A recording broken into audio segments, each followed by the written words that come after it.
Hi, welcome to a special edition of TFT Hyperroll.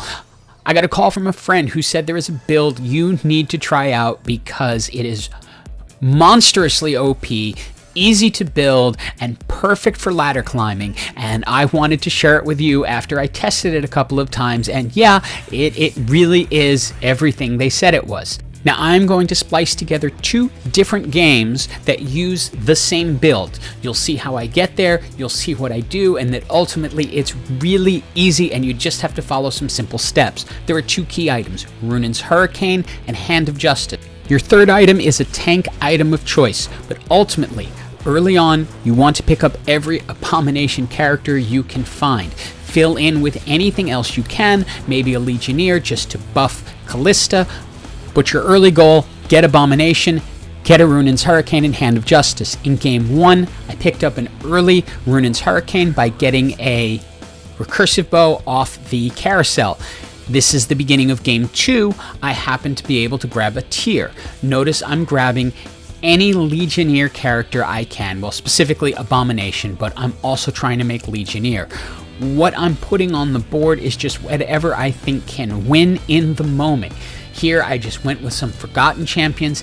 It doesn't matter really what you do early. This is all going to come down to how it plays out on the end. So even though I'm losing early in this second game, the second I see the chance to get a sparring glove, I'm going to get it because that's the Hand of Justice, and I'm going to be putting that Hand of Justice on brand as soon as I can. Right here, I make the swap. Even though I'm not going to have the full Abomination yet, it's enough to at least get things going. Back over to Game 1, you'll see I was offered an early Fiddlesticks, and this is actually going to lead to a huge mistake. I get a golden globe with a couple of characters in it and some extra gold, and I sell them, pick up the Fiddlesticks, and unlock. Decide I want to buy the brand, so I go down to click where the brand is as the Radiant items pick up, and I just get whatever happened to be there. It was the Earth Angel staff and definitely not what I wanted, and I'm thinking, well, I blew this game. This one's done. But I'm going to go ahead and play it out as best I can. I've got 4 Abominations early, so that should be okay. But I don't think I can save this. Now, while we're watching this next fight, let me tell you what this channel is about. It's called Mission4Tution, and we created it to help pay for our son's middle and high school tuition. He needs to go to a special school, and it costs a lot of money. We're not asking for donations, we don't accept them, but we are looking for views. And if you can hit a like on this video, it'll help YouTube spread it to more people, and that way it will get out, get more views, and make more revenue. Let's go ahead and check in with game number 2, where I have a different kind of luck. I get a very, very early gold Callista, much to the chagrin of the people around me. Luckily this time I don't jump at the Radiant item, but there's nothing there that's really perfect. I grab the Rage Blade as probably the best choice, especially on a Callista, and am able to get a Nunu to put out and create the Abomination. With this build, you want to create the Abomination as quickly as possible so you can stop any bleeding. As you can see, I started here. I'm at the bottom of the health chart, so I need the Abomination to come in and help me clean up. It's still very strong early, especially if you have the right items, and with the Hand of Justice and that Rage Blade, I am good to go. The second key to this build is Revenant characters. Any Revenant character you can get put out there, because it's going to allow your other characters to come back to life, such as Fiddlesticks.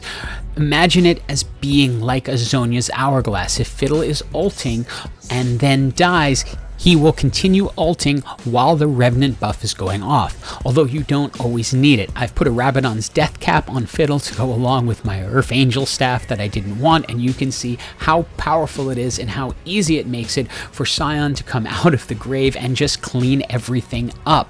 Bringing you back over to game number 2, soon as I can, I'm still going to make a Runan's Hurricane. It's not guaranteed to go on the Sion, but it might, and if it can get there, it's really important so that he's hitting more than one thing at a time when he pops out of the grave.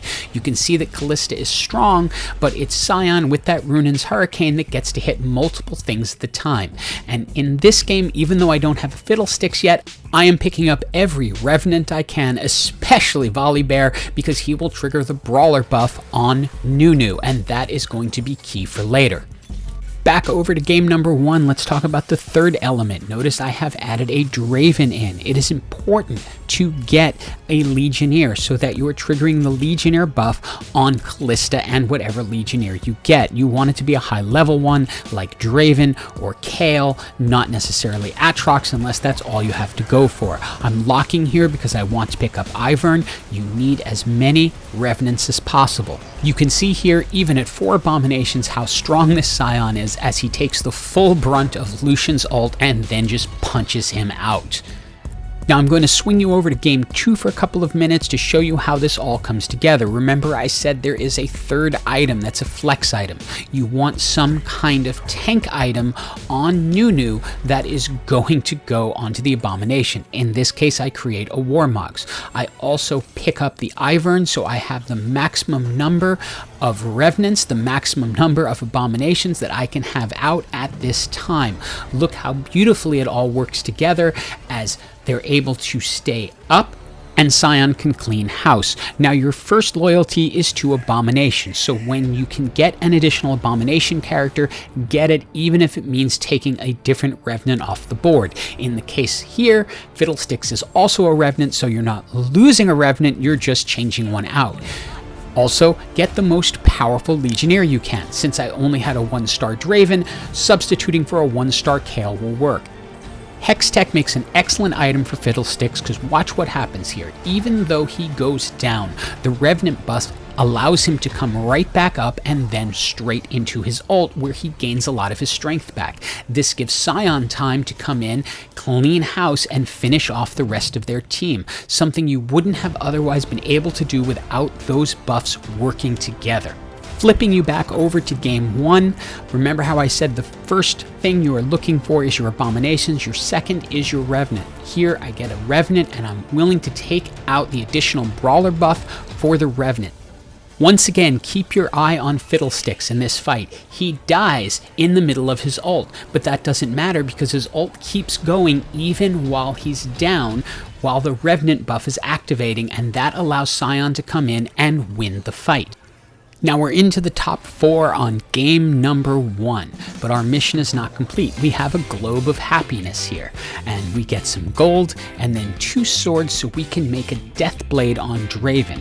One of your outside gold is to make your support characters as powerful as possible. It can only be about your Abomination and your Revenants. You want your other characters to be strong so they can do some of the cleanup. Because no matter how strong your Sion is, and no matter how strong your Revenants are, you have the possibility of running into someone with an Irelia that just does not want to die. And I don't know if you've checked out one of the shorts I put up recently, but you can see something very similar to this with an Irelia that just doesn't want to go down. The only difference here is this time I have enough to ultimately finish her off. Over to game 2, we are similarly in the top 4 and in a pretty good win condition. Notice we have 4 Abominations, 4 Revenant, 2 Brawlers, and 2 Legionnaires. On this game, we haven't completed the build yet, which I will in a moment and show you what's necessary. But you can see how strong this all is when it works together, even when you think it's not going to work. Having the right items on the right characters at the right time, especially with that Revenant buff, allowing them to come back, enables them to get things done that you wouldn't have expected them to be able to do. The absolute final piece of this puzzle is to hopefully find a Gwen or maybe a Lulu, but you want the Mystic buff across your team, and then you can see how it all plays together as we watch the end of game number 2. You can see that with that Mystic buff, they're able to withhold from magic damage. Once that Sion comes out, he just cleans house and is able to take everything out very easily and finish them off for a victory. Game number 1 was certainly not as clean because I made that huge blunder in grabbing the Radiant item that I didn't even get to look at, and I'm having trouble finding that 4th Revenant to take over, but I'm still able to win these matches because everything is just so strong. The 4 4 is what really creates the ultimate win condition. So I'm looking for a Volibear. There he is. I will take anything out to put him in because that creates the 4th Revenant and ultimately is what makes this super strong. 4 Abominations, 4 Revenant, 2 Brawlers, 2 Mystic, 2 Legionnaire. Get the Runin's Hurricane on Callista, get the Hand of Justice on Brand, and any decent tank item onto Nunu.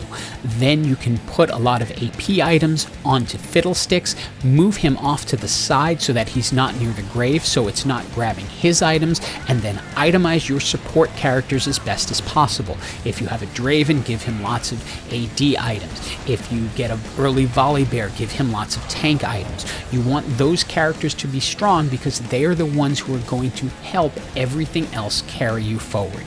Even when you're facing a nearly impossible Irelia, it's going to work out. Use this while you can. It's pretty easy to build. It doesn't seem to be that contested. And yeah, sometimes you might get really unlucky and not get what you need, but for the most part, this seemed really easy to make work. Hope you enjoyed the video and have an absolutely awesome day.